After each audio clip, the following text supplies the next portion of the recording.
do you feel like there was a sort of general, not necessarily unity, but that an agreement that, this is something that we need, or this is something that should be passed, or did you find it to be a bit more contentious than that?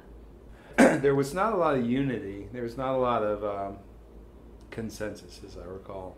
There was a general consensus that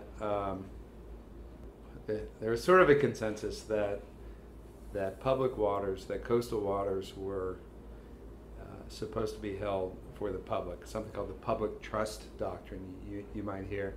But people interpreted the public trust doctrine differently, and there's an entire legal doctrine interpreted by the U.S. Supreme Court on what that actually is. But there seemed to be a general consensus that North Carolina is an important state for fishing, for fisheries, and that it's critically important to sustain fish populations.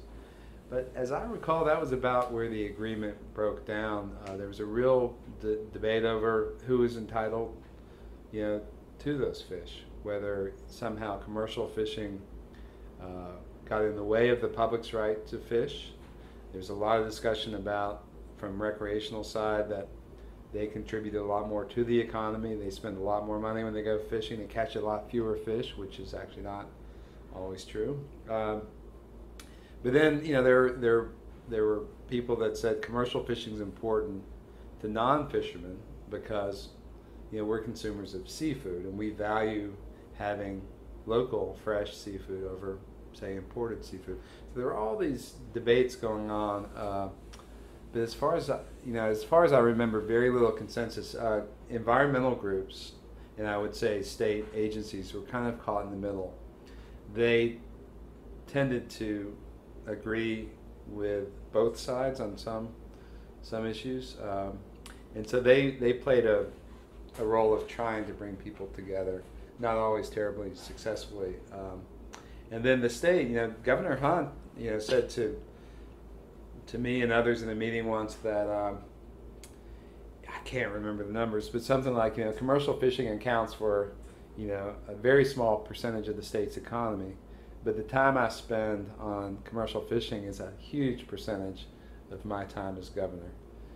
Fishermen will walk in my office, without scheduling an appointment, in their white boots and their fish buckets, and demand an audience, and I have to give it to them. And that was my experience too. Fishermen, especially commercial fishermen, were not shy about showing up and telling you what they thought. And so it was, for me, it was actually a very contentious atmosphere. The state was caught in the middle. They were criticized by both sides as being too biased, for the other side. And so it was a pretty difficult and challenging time. Right around the time the Moratorium Steering Committee started, the governor fired the state fisheries director, Bill Hogarth, and hired a new guy from New Jersey. And so, there was just a lot of contention.